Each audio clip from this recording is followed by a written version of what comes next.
Welcome to New Game Plus, a retro gaming podcast where three guys spend 7 days playing one old game and then we talk about it. My name's Dustin. My name is Kenny. Bad haircut, Nolan. And this is episode 319. And a little indie title released just a day ago called Elden Ring. Not sure if either of you have heard about it. It's got that indie sheen to it, you know. It is an action role-playing game by From Software, published by Bandai Namco. It's the new Dark Souls. Mm-hmm. It is, by the way, my question has been, why didn't they just include it in the Dark Souls catalog? Because if not, it's just like an illegal ripoff of Dark Souls. No, I'll tell you why. It's not illegal because it's them.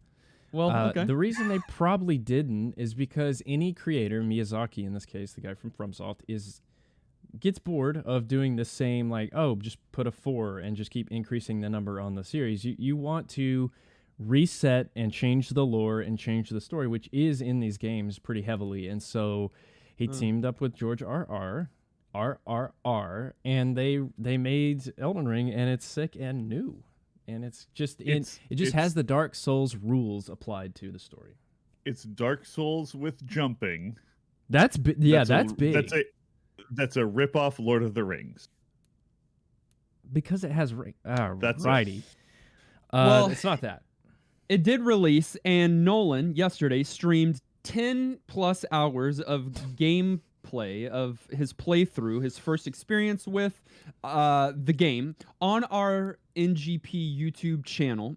And I thought this morning it would be good for you to just share a brief mini review of your first 10 hours. First 10 hours was very fun. I'm very tired. But despite having to stream and entertain people, I really think that I got a good chunk of the game experienced. And it lives up to the hype, which I think is a lot of people's question. Because with examples like Cyberpunk and others that have come out where it's the highest grossing pre-sales, it's going to be the greatest game of all time. Big developer behind it. No, this one actually did it. It's so good. I think it is an excellent entry point into Dark Souls.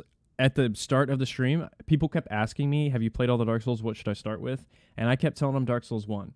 I think that's my true answer in my heart. But after playing that game, that is where you should start with FromSoft's catalog. It is easier than Dark Souls. It is more accessible because I think it's like an open world and people can feel like it's a modern game. So it's really good, guys. And Dustin, I thought about this too. I've always told you don't play Dark Souls. It's not your thing. And so I haven't because you have told me. And I stand by it. You wanted to play Sekiro, and I said don't even pay for $60 for it. I think that you can enjoy Elden Ring. I do.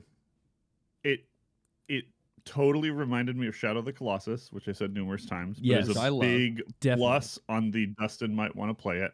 How many times do you think you died in your 10 hours yesterday? 40. Not 40. Not 40. Not 40. To 30. Okay, let's do this.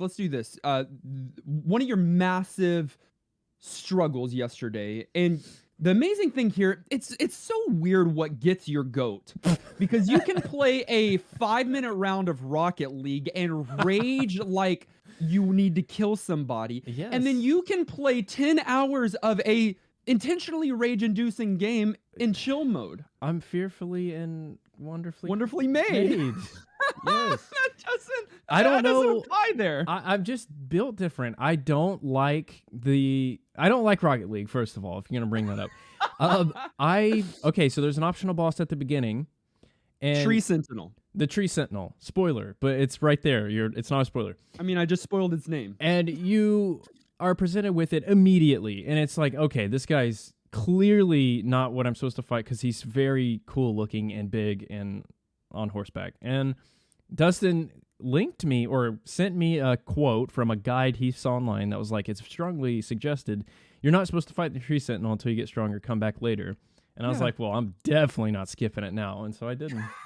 He didn't.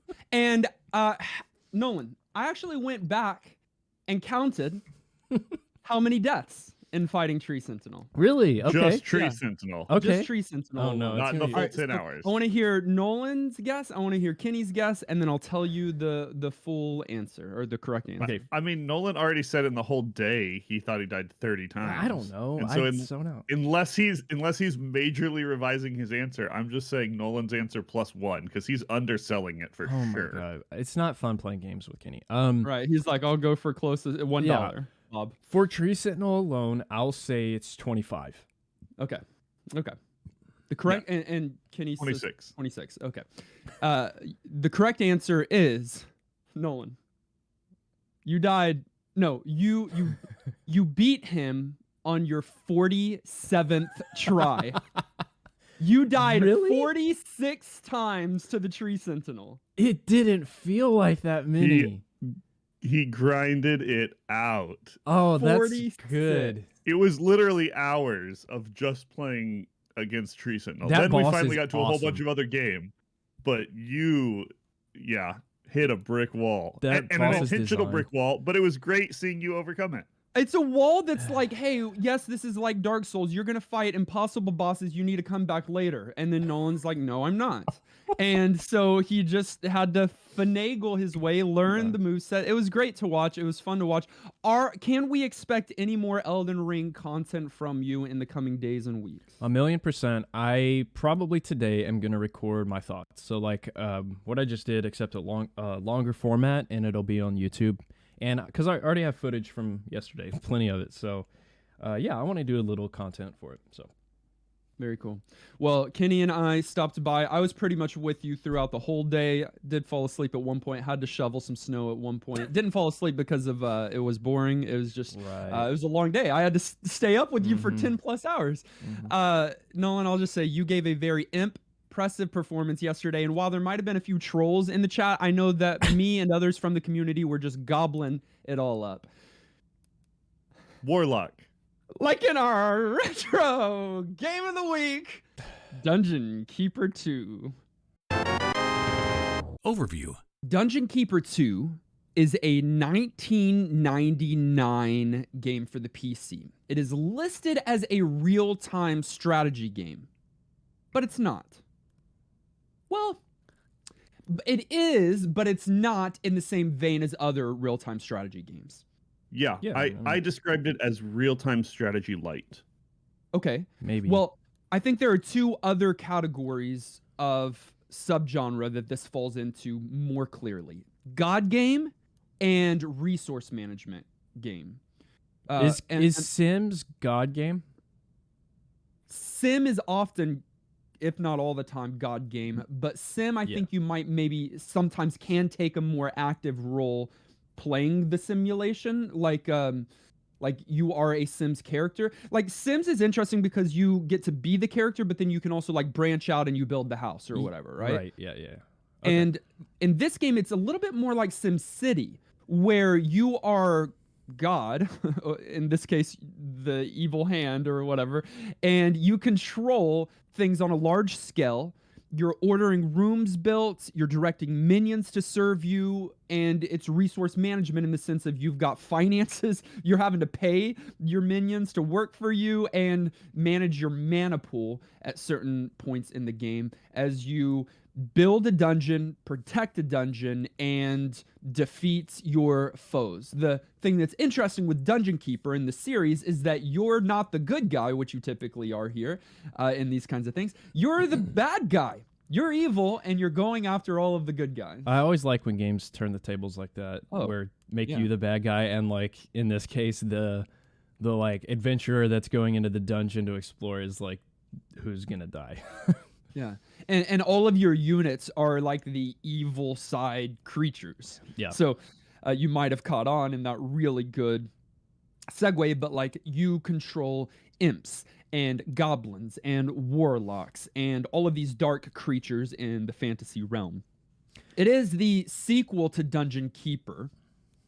And Dungeon Keeper came out 2 years prior and was a very similar game except 2D. It did not have these 3D environments and graphics. It was more 2D. Okay, I didn't know and that. maybe even more resource management heavy. But some of the criticism that Dungeon Keeper 2 actually got was that it was almost identical to Dungeon Keeper 1, which That's I don't never think a that's a criticism bad to me. thing. Yeah, Yeah. especially in the 90s, like to me, if I loved the game, they came out with a sequel and it was just that with better like graphics or something, I'd be like, thanks.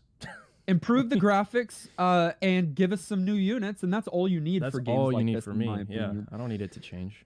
I didn't say, but it was developed by Bullfrog Productions, which they have done some Ribbit. other sim kind of games. So they did Theme Park and Theme Hospital. We played Theme Hospital on this podcast. Oh, Interesting. I did not recognize that developer name at all. Yeah. Yeah. Nice.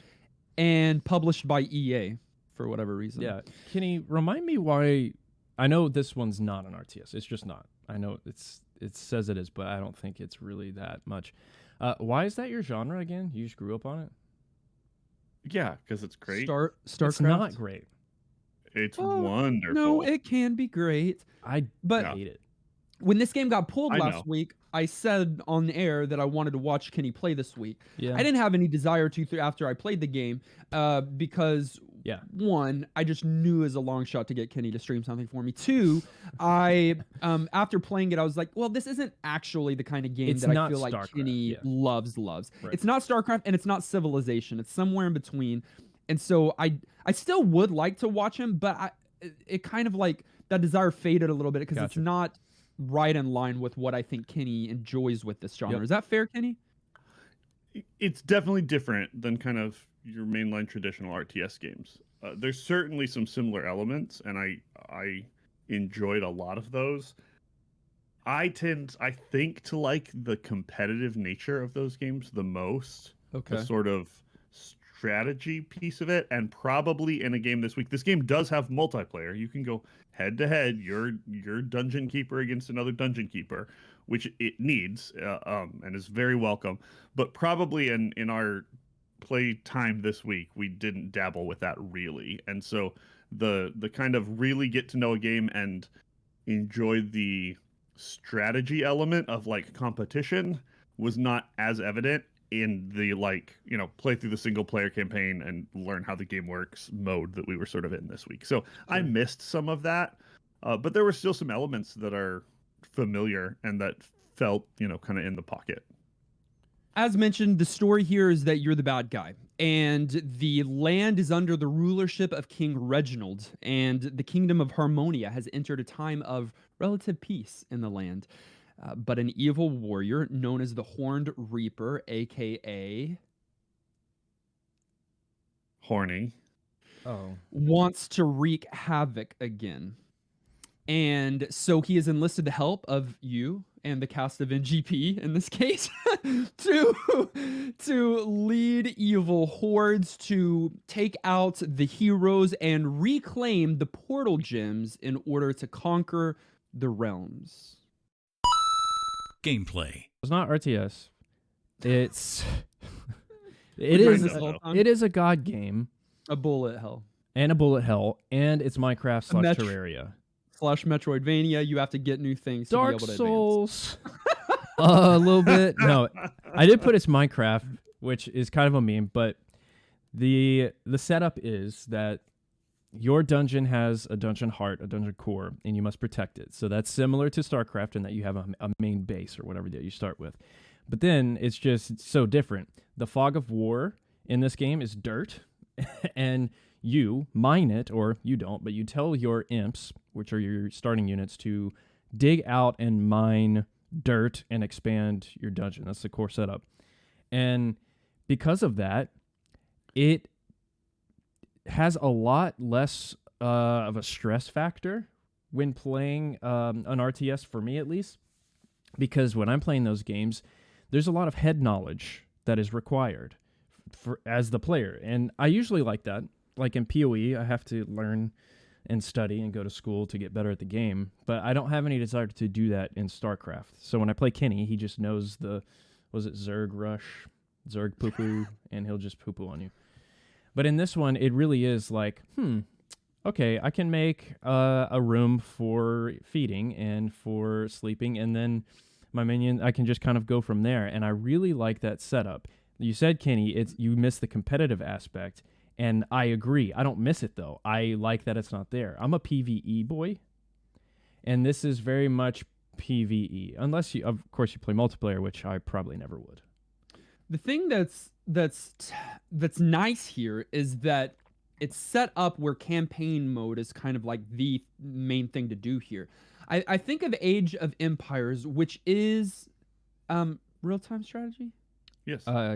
Sorry, I just had to make sure. No, it isn't. And where they've got like some campaign in there, but that's not what the game is for.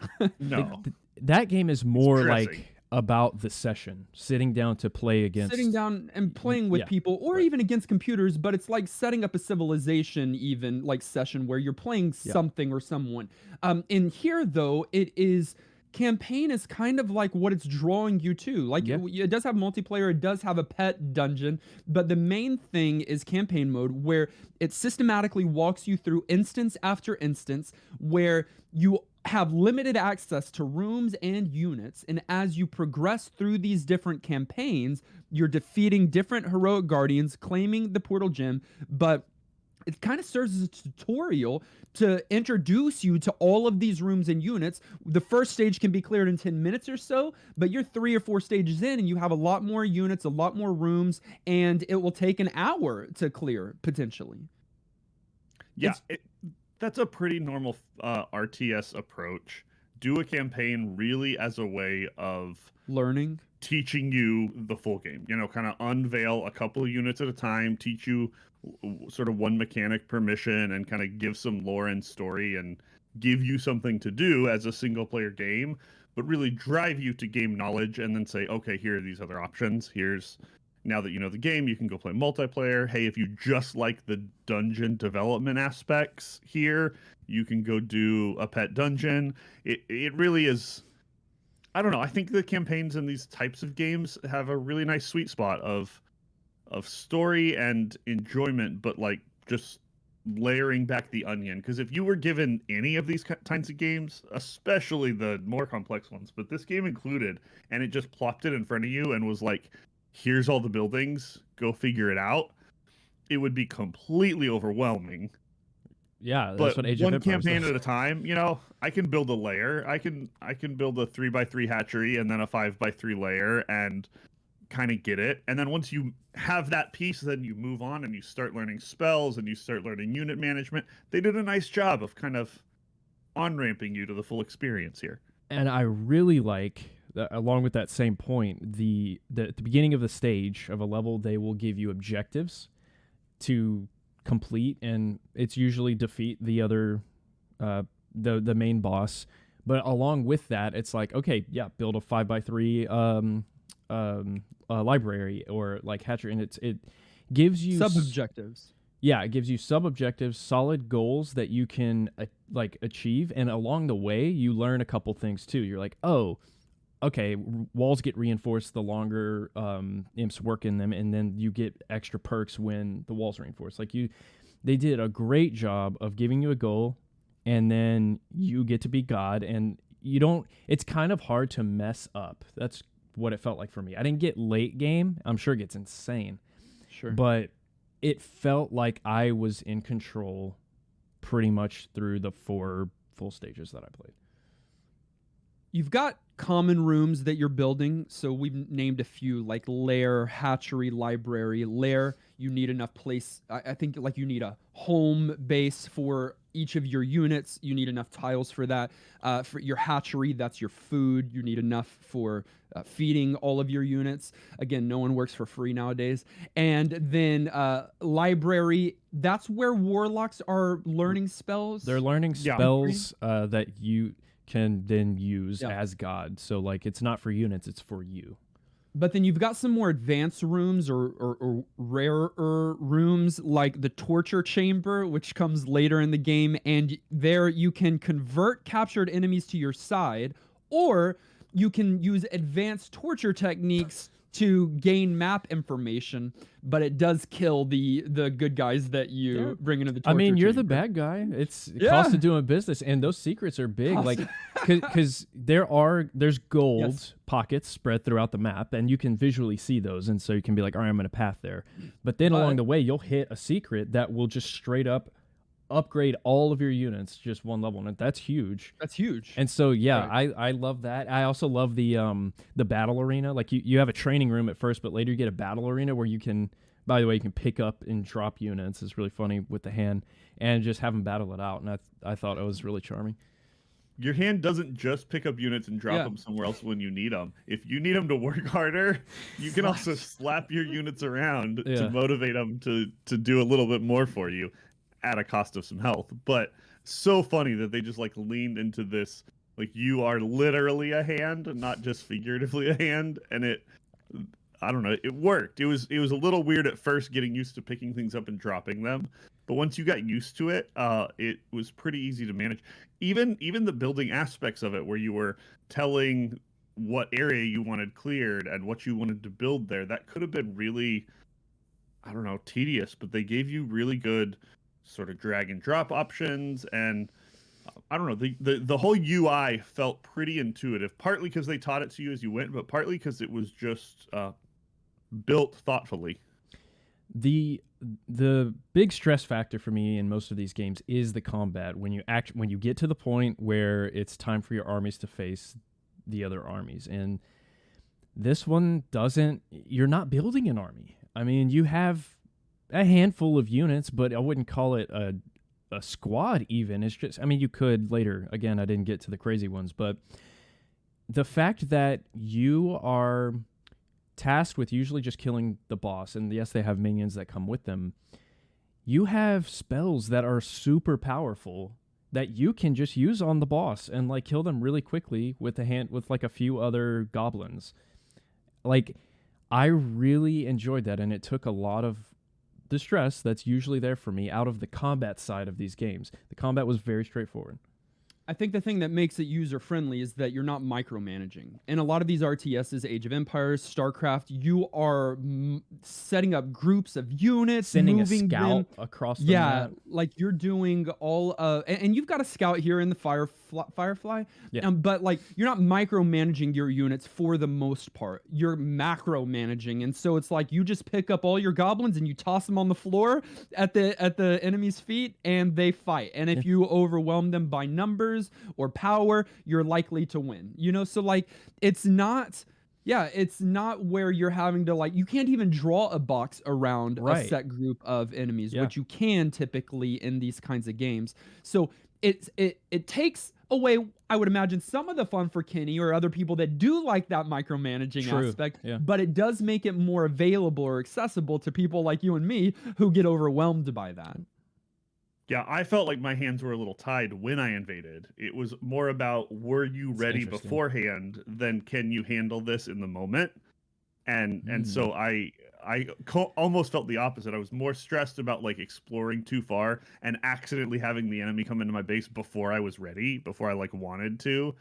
And obviously, you know, speed that you develop is part of what you're learning and doing that efficiently. But I kind of felt the same thing, but almost had the opposite reaction to you, where it stressed me out more. But you're right. It's not like really heavy, serious combat. And as long as you're doing the things that you're supposed to do, it works pretty well. And that could be troublesome when all your units run off and do whatever they want. I mean, you're guiding them, but they sort of go take care of themselves. They go and rest. They go and train. If you've built the facilities, they do that stuff automatically. And if the AI wasn't at least sort of okay on managing all that stuff, this game would not work at all. And especially for 1999, I thought they did a nice job of putting an AI that felt pretty good about doing everything. Yeah, I think it's solid, and also just given the option that you can literally just pick one up and put it where you want it, it'll be like, okay, it must want me to train, it must want me to build this floor tile, because you need to, in order for a room to be part of your dungeon, it has to have full floor tiles. Yeah, I think the AI felt good. I didn't have any real complaints. And that has to be there for these games, like for sure. So they did a good job there. And also the UI, very clean.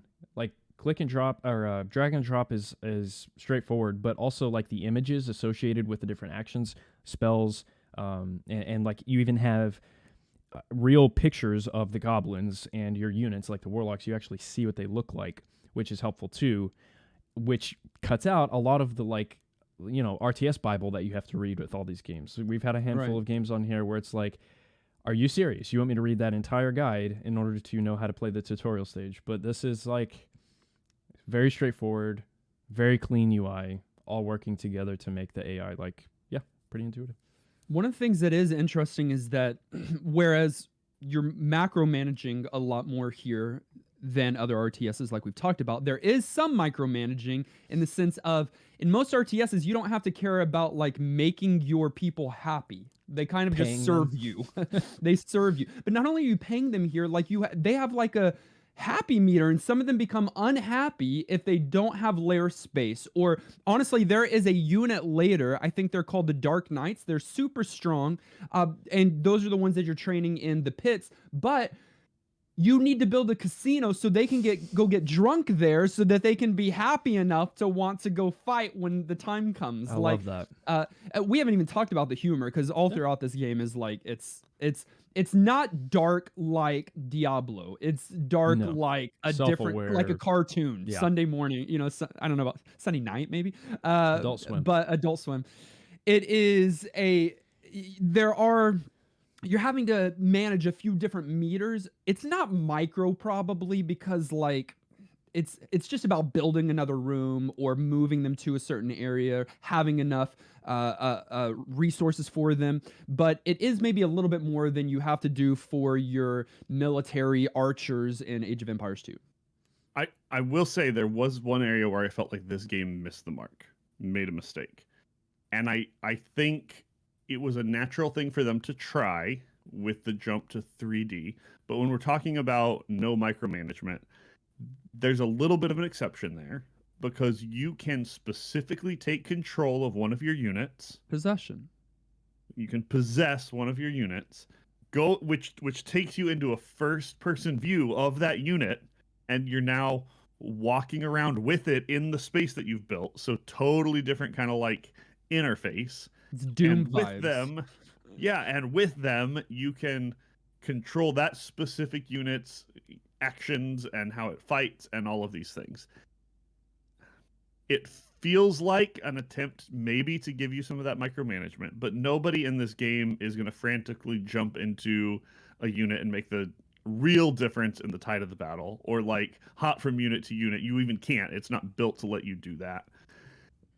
And so this whole piece to me felt like a weird excuse to show off the 3D and kind of a tacked on feature, and sort of felt gimmicky to me, and I wish they just hadn't put it in at all. It felt like a distraction.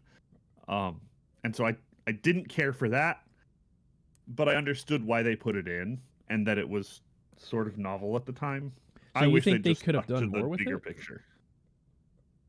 I don't think they should have. I think they could have, but it would have changed the game completely. It didn't bother me that bad. I didn't do it. I think I agree with you in the sense that it's not necessary, but it's not. I do think that it's not as well like fleshed out as the rest of the game, and it's noticeable, so it feels more clunky. It looks more boxy, and I get what they were going for. I think it's a cool idea. I don't know if it was executed perfectly, but it didn't bother me. You didn't have to use it. You did have to use it at one point to progress. You did have to. Right. They forced you to learn it, but then it doesn't become a core mechanic really. And after that, which I did struggle with because they didn't teach it super well. That was the one place I got like stuck and had to look up, how do I do this stupid thing? Right. And partly because they didn't teach it well, I think is part of why I feel like it was gimmicky, but also on its own I feel like it was gimmicky. I think most people just ignore it and don't really consider it part of the game. I wish they'd either done it right and leaned in harder and made it sort of novel and unique, or like sub challenges between levels where whatever forces you had built that level, you have to go like complete some first person mission or something, or just abandon it. It felt pointless as is. There are two other kinds of ways that you can play this game: multiplayer, which we didn't get to experience this week. And Kenny, you kind of threw it out there as though it's a possible thing to do today. I don't think it's as easy as just hopping in multiplayer and there being someone else ready to play. No, you would have to do some support on the networking Like side. LAN. You'd have to Yep. connect to your computers virtually, like a Hamachi virtual servers, LAN or something, and then set it up. But I do think it's possible. It just takes some lift. It's not like it's supported as a multiplayer game today. So we didn't get to experience that. There's also My Pet Dungeon, and I experienced it a little bit. It's not dynamically different from the campaign, except here every room is available from the start. It's time released though, and you have various goals. Like the main goals are amass 10,000 points, 20,000 points, but then you've got sub objectives like house 15 happy creatures or administer 50 slaps to your creatures. Like it's just, Is there it's a a threat? Like, are you fighting anything? Yeah, well, there are other. It's that this one's probably more like an Age of Empires setup in the sense of like, yeah, there's other things on the map far out, but Okay. your main thing is not. Well, I guess it's not like that then. Your main thing is not necessarily to fight them. It's more so to just build up your Yeah, base. It's where you can I spend think more you- time in your dungeon. I think you have some control over when and where those happen in that Gotcha. mode if you have enemy interactions. I That's like my that's in understanding. there. I didn't spend a lot of time there either. But yeah, it's build your own dungeon and just focus on dungeon management as the gameplay. Yeah. Okay. Last thing here in gameplay, I'm just curious. What was your favorite room and what was your favorite creature? Kenny, you said Warlock earlier. Was that a joke or is Warlock something you like? One of my favorites. No, warlocks were fine. I found myself taking a lot of advantage of trolls. The building traps was really fun for me. In fact, I think I expected going into this because I had no idea what this game was. I knew it was this like build a dungeon and the heroes coming into the dungeon and you've got to like have built it up is sort of the only explanation I had. I think I almost expected more of like a tower defense style game, as kind of what we might be getting. And so because I came in with that preconceived notion, I feel like I leaned into that like build doors and traps and the kind of defensive stuff as what was interesting to me. The units are great too, but because the trolls unlock some of that like building, I'd say they were my favorite, at least in what I played this week. I mean, the casino, as soon as it reveals that you have to do that for those specific units and they're going to train in the battle arena, by far, are those the trolls? No, those are the knights or something. Those are the Dark Knights. I think. That's my favorite unit because of, the rooms that come along with it. I think they just, and similar to Kenny, I think they just did a good job being like taking a unit and then building like a joke around the unit in some way or a gimmick. Like Warlock's study spells, very useful, but yeah, casino. Favorite room is the largest one. It's the temple. It takes 25 tiles to build at least, but it allows you to sacrifice your own creatures to receive helpful gifts. And I just think it's in line with the game. I think that's fun. Warlocks, since neither of you claimed that one, I will. Ranged magic users that can study spells but then go to war for you. I mean, that's probably top tier unit because like archers, But powerful. Are usually and kind of moody. It's great. Oh yeah, if you don't with some of these creatures, if you don't have the right food for them or a lair, then they're not going to work or they're not going to go into battle. It's really funny and a lot of fun. So that's the character that I liked, and then that's the character and room. I got it all. Kenny, you said character. You didn't say room, did you? Well, the troll space. I forget what they call it. You live in the troll space, I would just say. Yeah. Yes. I'm just a giant troll, so I was very drawn to them this week. Aged. Mid to late 90s PC titles are sometimes very difficult to play in the year 2022, year of our Lord. This one was not difficult to get up for me, to get up and running. It's both on Origin and GOG. We actually got it on sale at the start of the week, but I think it's back up to just $6 right now. Super inexpensive. Yeah. But I did have a few audio issues as I was playing. I don't know if y'all did as well. And I know Popping? some of our community, no, not just popping, but like fade, like weird glitching, fading in and out. Yeah, You can hear it a same. little Yeah, bit on the yeah. first play. Yeah. And I know that a few of our other people in the community had a few tech difficulties this week. There was nothing game breaking or anything like that for me. I wanted to check for you guys. No, I had the exact No. same audio stuff. I got used to it, but yeah, I had the same problems. But visually and everything else, it actually runs pretty well. I don't know how they manage that. I don't know if they just put the original game files on GOG and then you can download them. But I wish that happened more No, often. it takes some work to Hmm. get these games going, which is not a ton, I don't think. And a lot of these that are really popular sometimes have community supported solutions or whatever already.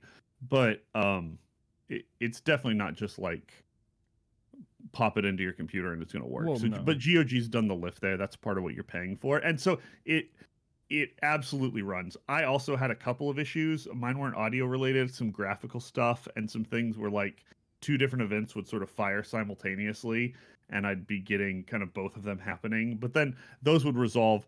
Gameplay still worked, still looked good. Got some like stuttering in the visuals and some of the first person stuff. Nothing though that was problematic enough for it to be something that stopped me from wanting to play the game. Yeah. So it's playable today. And Absolutely. I think it looks good for today. It's the first move for the series to go to 3D models, so it looks kind of muddy, and the colors are largely brown, dark a little bit, but like all of the different character models are unique and fit for the world they're going for. The cinematics, there's a lot actually, like at the end of each stage, Each maybe even at the stage, yeah.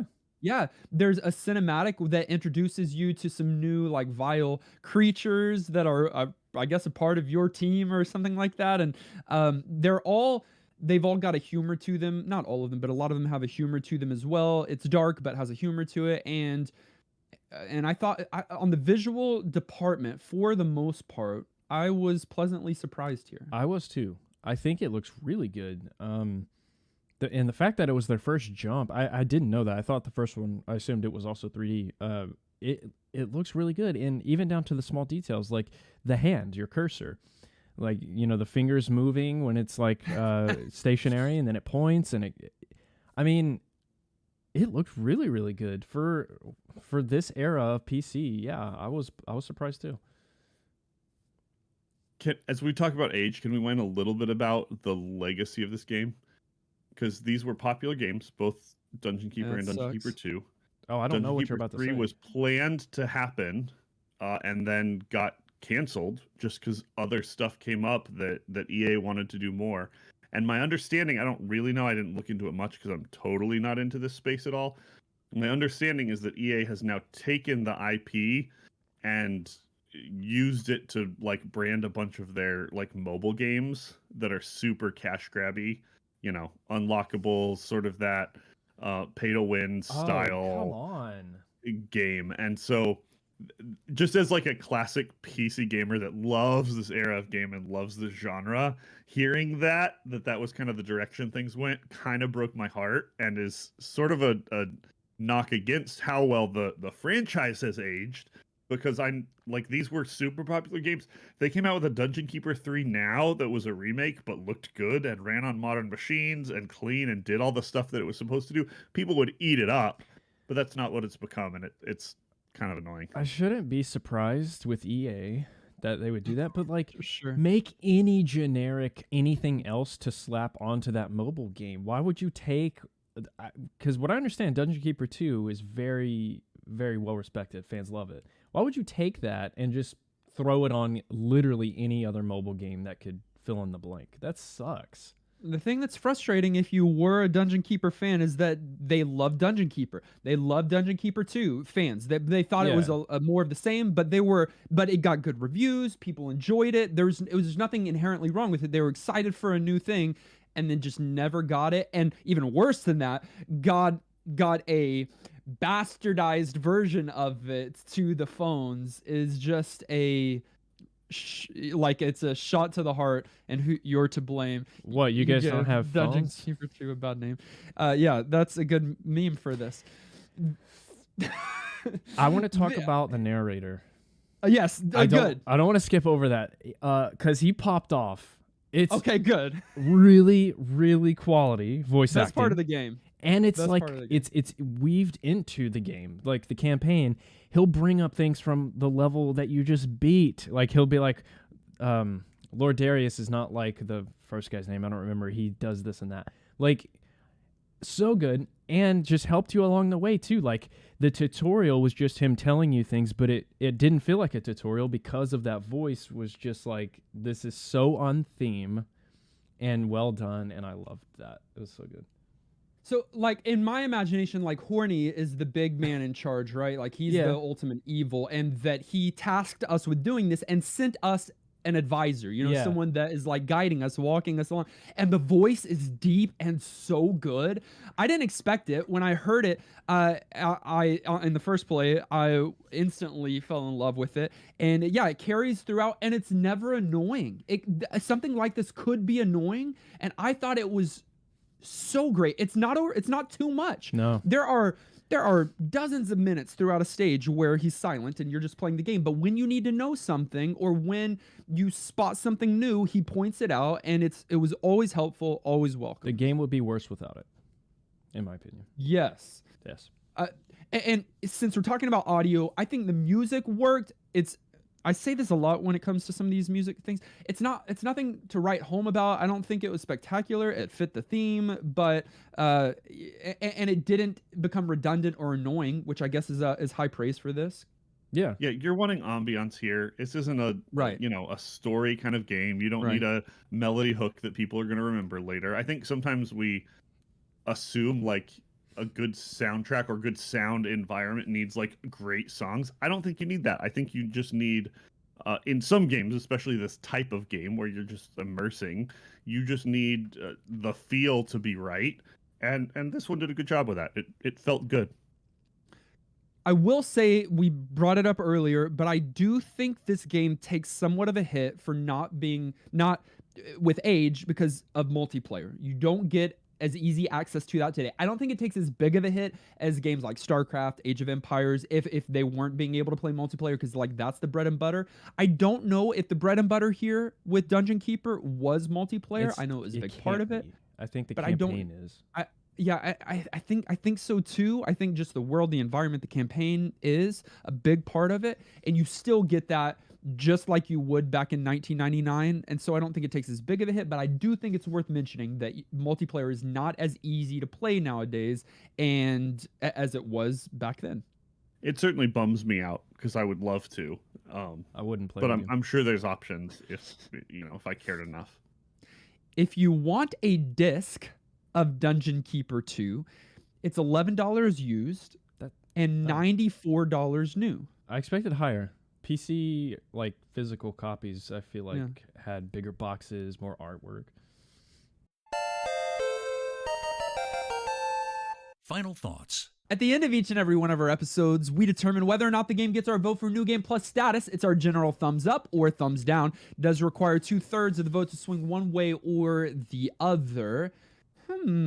I think Kenny, you want to go first? I was thinking you as the expert here goes last, but first would also make sense. I feel like I'm probably the most obvious answer. Okay. Sure. So I'll just jump in. I love You don't have PC to go. titles. I love, 90s gaming. I love RTS type games generally. This one is a pretty beloved franchise, so I think it's unsurprising that this one's a solid yes from me. This is the type of game that if I'd fallen into it in its heyday, I would have absolutely fallen in love with. But even years later, when it's a very different experience than playing it authentically back in the day, I was still charmed by it a little bit and still curious to play more. I do think this is one that doesn't have as much replayability as some other games, especially in the genre. Kind of once you've figured it out, I don't know how much you're going to want to go and play back, especially without multiplayer. And there is some aging factors here. I'd be super hyped if this game got a modern remake that was more in line with the original games. But even without it, I had a nice time playing this week. So, yeah, NGP for me. I think what's most surprising is that playing this, and it breaks my one rule of games, actually made me very, very excited to go try the original Dungeon Keeper. I think this game doesn't even need 3D. The type of game it is and the sort of classic play makes me want to go back and play the first one. So hopefully we go there sometime in the future on the show and I can see if it's as good or not as the second one. Unfortunately, the first one is not 15 years old or older yet, so we do have to wait for that. Oh, Yeah. sorry, I forgot. Time vortexes are real. Black hole. So, I also was charmed by this game. It's a charming little title, but I felt like I got the gist of it within like a half-hour gaming session. Of course, as you continue to play, there's more rooms, new units, a little bit more complexity. But to be honest, I just didn't care enough to keep going. I felt there's a lot of charm here, but Kenny, where you talk about not much replayability, I agree with that. And I think for me, that translated to not much playability. It's very playable. It's very accessible, and I appreciate those things. I think it's got a cool little twist with you being the evil one, and charm with the characters and the narrator. There's a lot of charm here, and I'm almost there. But for me, I just didn't have anything drawing me back in. That's all that I can bring it down to here. And I don't know what it is specifically. I think if you are probably a fan of this genre, this is certainly a game you should try and be aware of. But for me, who's not generally a fan of this genre and who just didn't feel compelled to keep coming back to it, I'm going to say no. Although I think it's cool, cute, charming, I don't think it's for everyone, and it didn't capture me. So I'm going to say no. I expected the opposite of both of y'all's conclusions. I thought Kenny would be deterred because it's not a classic RTS, and I thought Dustin would like it because of that. Whoa. Okay. I haven't had the power in years when it comes to the vote. I don't remember the last time. All right. I said earlier, I am a PvE kind of guy across the board with gaming. I did my fair well, that's actually, yeah, let me get there. I did my fair share of PvP in old school RuneScape, but that's about it. I mean, when it comes to like role-playing games, like of course shooters is a different case, but in PoE, I like bossing. In Lost Ark, the new example, I like the dungeons. I don't like PvP. So I think that's a core reason why this appealed to me. This game hijacks the genre. And it doesn't do the genre. It does something else. And it's more about your units and their happy meter than it is about your opponent, which in this case is also the computer. I'm talking about the campaign, of course. I don't care that I couldn't play multiplayer. I think this game ages much better than so many other in the genre because of the campaign being so focused around just progressing against the computer. I love the feel of it. The charm that y'all are talking about, I really, really liked. I love the tone, love the humor. It worked for me. The replayability factor, I will agree with Kenny. And I think a lot of that has to do with the fact that you're not picking a faction like you do with other games like Age of Empires. You're just you. You're God. You own the dungeon. That's it. So I did miss that component, but not enough to tell someone to play it. Easy New Game Plus for me. Super surprised. I hate this genre, but this game's sick. So that's cool. It's still, I'd say I'd love to watch either of you guys play it, you know? And I don't know. Yeah. But what's interesting is, and I don't think it's just because Elden Ring, I don't think either of you are going to come back to it. I won't. Yes, because we have NGP and we've got to keep playing games, but there are games every once in a while that keep us attached, and I don't think this is going to be one of them. What, like you and Perfect Cherry Blossom? Me and Perfect Cherry Blossom, also me and, oh my goodness, it's fading because it's been a couple weeks. DCSS? Riding the Dragon, Panzer Dragoon Saga. Oh yeah. Those are a couple games that have kept me attached. Hey, so it was brought to my attention this week. Today we didn't break a record, but we had broke a record a couple of episodes ago, and this is looking bad on us at this point, guys. We now have, with this entry, 7 straight New Game Plus certified games. What was the previous record? Wow. The previous record, I think, was 4 or 5. Whoa. Okay. We just like games too much. I guess We should be more cynical. here are the list of the most recent 7. Yeah, okay, let's hear that it. got it all. It started with Panzer Dragoon Saga, then it went to Bomberman Hero, which was a director episode. So some of these are, we didn't vote. Alien Soldier, Star Wars Knights of the Old Republic, Perfect Cherry Blossom, and what was last week? Something. Perfect Cherry remember. Blossom, followed by Curse of Monkey Island, which was last yeah. week. And then this week, which is Dungeon Keeper 2. Let's make it 10. We've played Let's- so many good games. No, here's the problem. There have been at least a few non-randomly selected games throughout that, and I think that Inflated, skews the odds Yep. because But we still- had some director episodes. We've always had stuff like that, and we've never hit this Wow, all record. right. It's insane. Let's and- never play a bad game again. that you're onto something. Someone did come into Discord, not to call out anyone, but Oh, a yeah. couple weeks ago, and they were like, "Why do y'all play bad games? There's so many good games out there." And it's like, hey, we're New Game Plus. We were like, We oh play my bad god, games. thank you for telling us. We Right. didn't know. We thought there were only bad ones. I've got to say this to make it official. Dungeon Keeper 2 is New Game Plus certified, but what did you think? We had 305 votes on YouTube. This probably isn't going to be surprising. 22% said yes, 9% said no, and 70%, this might be a record, have never played it before. It's because of EA. They killed it. Sounds right. Many of you wrote in. Here's a few of your thoughts. Joe Allen Music said DK2. Nope, can't do that. DKC2? Dungeon Keeper 2 is the follow-up to a true PC classic, and it has big shoes to fill. With a fully 3D engine, lots more voice acting from the fantastic Richard writings, and a faster pace to the story mode, it was a worthy successor. There are some cons, though. The new camera implemented more viewing options, but also made the game more unwieldy. From a game preservation standpoint, though it's great we have digital re-releases, you don't necessarily get the experience of how it was back then. Frame rate drops and audio stuttering could make discovering this one untenable. Joe Allen Music, you have a good dictionary of words, vocabulary. Yep. However, back in the Dictionary day, of these words. games looked good on a modest PC and CRT monitor with a Voodoo or GeForce card. Running it like this reminds me of the software mode back then. It doesn't do the graphic engine justice. I think everyone should try Dungeon Keeper, but for me, the best is the original. You're probably super right. And every single week, I'm like, dang, I wish I had a setup, including an old PC that I could, because you want to see that screen, you want to see the pixelation on a CRT, and so. But to be honest, you would need 4 or 5 different computers to I be able know. to play still all Yeah, of these. different Maybe OS. more than that. Yeah. Yeah. I also love that he said the original. Kenny, you had talked about it briefly. I watched a little bit of the original. I think I also would like that more. Really? Like, it looks great. It looks so good. It looks really cool. And the flatness of it takes away some of the camera, like all of those issues, which I found.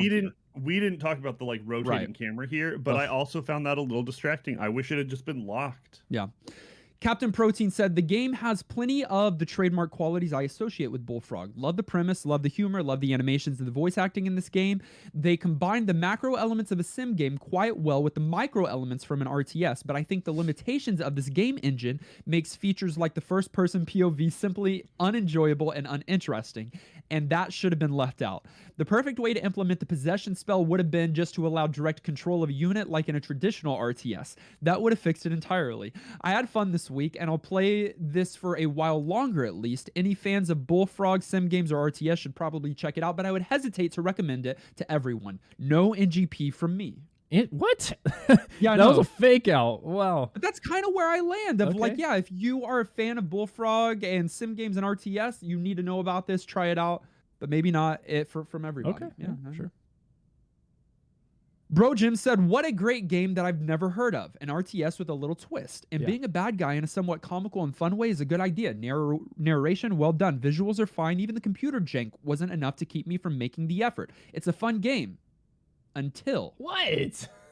you reach the point where possession is Why? required to advance. Yo, you don't have to. Possession is the worst thing. Not only is it ridiculously resource intensive considering the graphics, but the controls are absolute garbage. Trying to manually select each one of your aimlessly wandering minions to form a group that will slowly follow you or won't follow you at all to an objective is tedious and frustrating. I finally quit when my raid force I'd finally assembled to kill the objective abandoned me by the time I traversed the map. The game literally works against you in these situations. It's so close to being fun, but this aspect is absolutely game breaking. It's not. It is far from game breaking. Just don't. I mean, do the mandatory one and stop. Right, I but don't know. yeah. If it was mandatory through the whole game, if it was like a major gameplay feature, I'd totally agree. And I agree they should have just not even messed with it. Yes. It's a little bit of a hurdle as you're playing this game, having to go through that mechanic the one time it forces it while you're teaching. I'll get hung up. But again, it's ignorable outside of that, and so Kenny, it's you bad. talked about it earlier. I think this game would have been better if it was a tower defense. If it wasn't about you going out and finding the enemy, which it almost always was, but was about preparing in enough time and successfully enough so that you could protect and defeat the enemy once they reached your doors. If they did a spin-off of a tower, it feels like it's made for it, you know? Yeah. Even like you can even do some mapping stuff where there's sort of maze elements and there's building elements, upgrade elements. It could have had all the same sort of vibe. Dude, EA could have done but that. That would have set this a whole nother level above, and I think that would have been brilliant. In fact, I guess I was about to say, is there a game like that? Tower defense games, I guess, but yes, but not in this format. That would have taken it over the top for me. Finally, Garlisle said RTS is one of my least favorite genres of game because frankly, I am bad at it. Same reason? No, I'm good. I just don't like it. You just think you're good at everything. In spite of that, Dungeon Keeper 2's friendlier than I'm used to. It has actually decent tutorials as you play through the campaign and doesn't spike in difficulty or complexity too fast.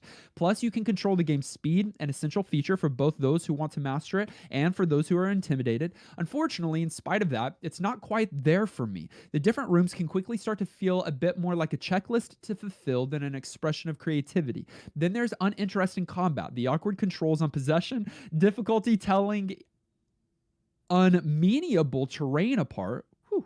Basically, the list of little problems goes on and on. Love the concept, love the accessibility, but I still didn't quite fall in love with the result. That's where I felt. That's fine. Fair. That's fine. It's not like it's the best game of all time, but whatever. I think y'all are tripping.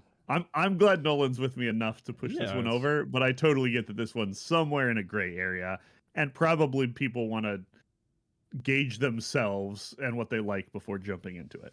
And just so I was going to say, like it's already in my notes, that I did not give this game New Game Plus, but I am secretly kind of glad that both of y'all went for it because it is charming. I've had weeks like that too. I'm not mad about it. Totally. I still land where I land, but yeah. Thank you for sending in your thoughts on the Retro Game of the Week. You can do that each and every week to ngppodcast@gmail.com or hop in our Discord channel. We'd love to include your thoughts as a part of our show next week. But for now, we're setting aside Dungeon Keeper 2, and we are going to not randomly select for the next game. I know you're like, who are we even? But we have our last director episode for now. Cool. We're going to be having Jay come on the show and talk about a game from his childhood, a game that he fell in love with and wants to share with us as well. That game is a role-playing video game. Sure. Okay. From 2003. Okay. Recent. It's for a, what? Is this a handheld console? So No one's hyped. GBC or GBA. A. Okay. The GBA. It was developed by Alpha Dream and published by Nintendo. And it is It is a game All where you right. travel to Bean Kingdom in order to combat Crackletta and Fawful, Yep. who stole Princess Peach's voice. Yes. For the first time ever, Dustin and Kenny are playing. Maybe Nolan? Probably not. Mario and Luigi Superstar Saga. Saga. Y'all are in for a massive treat. You don't even know. RPG? I think y'all would be like, this looks stupid.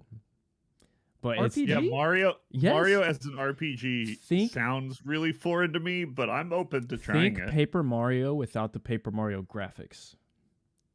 So just Mario? No, the RPG. Paper Mario's an RPG with turn-based combat. Okay. So yes, it's going to be very good. Well, find a copy of Mario and Luigi Superstar Saga. Play along with us and Jay this week. Join us in Discord. We have a thriving community. We want you to be a part of it. Go to discord.gg/newgameplus. You don't know it, but you want to be more like Jay Robert, who decided to become a new producer Hey, welcome, Jay. of Another Jay. NGP. So thank you so much.